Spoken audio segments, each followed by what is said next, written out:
Labai šiaip buvo svarstytas poliuretanas kaip pirma opcija, netgi projekte buvo.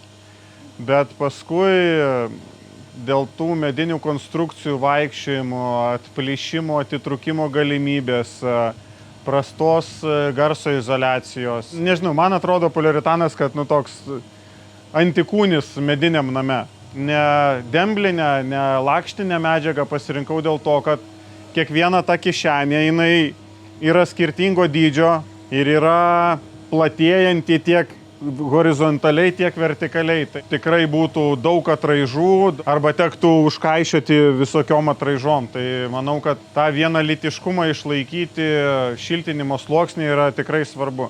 Nes pats dabar ir statybų inžineriją studijuoju, tai labai giriu visapusiškai tą vatą. 3 metai, jokių susėdimų, jokių ten pelėsių ar dar kažko, buvo per stoglangius kažkur pabėgę, tai grinai per viršų nubėga ir nėra to įgeriamumo. Tiesiog suvarva viskas ant grindų ir tu tą vatą sekančią dieną lieti ir nėra jokio drėgmės pojūčio. Realiai garo barjeras dar tikrai nesumontuotas, nes buvau priėmęs tokį sprendimą ne po garo plėvelę pūsti, bet naudoti agrotekstilę, kadangi ir supūtimas tolygesnis, kadangi naudojamas kompresorius ir tas srovė visus tos sandarinimus galimai galėtų atplėšti, kur silpnesnė vieta ir tu paskui nepastebėsi ir turėsi nesandarų. Ir sakau, mes su Eriku pasibandėm, gal 2 ar 3 kišenės buvau padaręs, atvažiavo, pūtė ir sakau, kažkaip tas pats susitrombavimas kitoks negu po plėvele, kurioj sukas ir, kaip ten sakys, susiplunksnuoja. Tie šniūrinimai, tai kad mažesni pilvai, aišku, tos, kur siauresnės dalys, čia nežinau, galbūt iš įpročio jau diksniuota, tai diksniuota, bet tie didelės tos kišenės, kaip aš vadinu, tai jos, manau, kad truputį prilaiko ir tą plėvelę ir pačią tą vatą. Vieną mes pasibandėm sekciją ir toks copy-pastas per visur. Nėra jokių ten išradinėjimų per naujo, kad atėjom iki šito kampo, davai galvojam, kas čia bus. Kaip ir stoglangius, man dėjo, pirmą stoglangį dėjo 2 dienas, kitus 7 per pusdienį sudėjo, nes reikėjo sugalvoti, kaip į gaubtą fasadą įdėti plokščią langą. Tai ten buvo daug ardymo, daug perdarimo ir visa kita. Rutulys yra mažiausias išorės plotas gauti didžiausiam tūriui, tai naudojant tą kupolo formą, teoriškai yra sutaupoma apie 30% medžiagų. Čia yra 320 kvadratų išorė prie 160 kvadratų vidaus. Šiaip tas įdomus faktas apie tą namą, kad kupolas yra 1 prie milijono masteliu su žemės rutuliu. 12 563 km žemės skersmuo yra, tai čia milimetrais yra tiek pat. Kai buvo sustatyta tik tai griaučiai, 16 čia yra tų sijų, tai mes 3 per 5 valandas sustatėm. Visas vietras viską atlaikė, pats iš savęs tas konstruktyvas. Tie vėjai, kaip pas kaimynus, stogai barškas skardiniai, čia tylų ramu. Netgi dabar, kai buvo čia visas tas šlaitas nešiltintas, iš ryto 20 laipsnių, tai be problemų. Plokštuminis pamatas su šildymo sistema, tai kai nėra, čia nebuvo tos vatos, tai kažkur tai prasileidau su apsauginiu tinkleliu nuo pelių, tai girdisi, kaip jie čia. Vienas ar 2 jie čia gastroliuoja.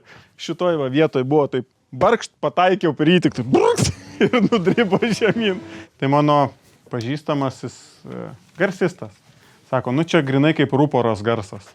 Toks nustovi ir save girdi iš visų pusių. Pasitrauki 0,5 metro nuo šito vidurio ir jau dingsta. Bet dabar, kadangi apsistatė sienos biškutį, bet dabar jaučiasi. Ar jausdavosi toks duslumas, tokia akustika? Nes dabar daugmaž viskas. Labai priklauso nuo vietos, žinok. Čia, kur atvira erdvė, yra visiškai kitoks garsas, negu tu užeitum į kambarį. Vaikų kambariai šalia, bet jeigu tu stovi čia, tai šitas girdi puikiai, o ten negirdi nieko.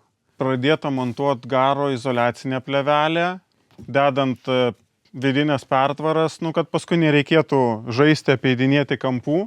Planuojama dėti tokius makaronas, bet iš vidaus ir čia šita vidinė visa kupolo pusė užsikals dailylentėm. Šita vata jinai prisispaus, dar bus papildomai prilaikoma vertikaliais tašais ir dailylentė bus kaip apdailinė. Vėlgi tarp tų tašų galima ir elektros instaliaciją kažkokiam šviestuvui ar dar kažkam tai prakišti. Čia ta konvekcija tokia vyksta pastoviai. Šiltas oras kyla, spaudžia čia, tas, kuris atvėsęs, jisai leidžiasi palei kupolą žemyn ir vėl nuo pamato šiltas, karščiausias oras kyla ir gaunasi taip, jisai ratu važinėja. Palei sieną sėda, o vidury kyla. Ir bus ištraukimas tik tai paorganizuotas iš santechnikos taškų, iš drabužinės ir gartraukis bus. Tai va, o oro pritekėjimas tai arba veliukso mikroventiliacija, arba bus įpjautos ten tokios įfrezuotos orlaidės, kurios nuo drėgmės kiekio ten atidaro, užsidaro ir visa kita. Žiemą norėtųsi padrėkinti orą, tikrai ant pečiuko ypatingai yra malkinis židinukas, toksai ant jo visą laiką kažkoks indas su vandeniu stovi ir jis praktiškai ten garuoja verda. Kalbant apie susėdimą, tai aš net negalvoju, kad jis įmanomas čia. Kadangi pati kišenė yra žema, nesusidaro joks svorio slėgis į tą kiekį. Būtų vertikali tokia kišenė ir pilna, tai tada galbūt apačioj ten pasėstų jo, o dabar, kai yra 77 ar 75 cm, tai... Nes buvo planuota dėti Huntono, man atrodo, tą lakštinę vatą. Bet sakau, paskui aš kaip pradėjo man chebra sakyti, kad tu čia pjaustysi. Kažkaip atsisakiau, bet tarpas jau yra. Tai va teko, vėlgi gerai, kad yra tokia medžiaga, kurią gali pūsti ir kuri praktiškai be atliekų.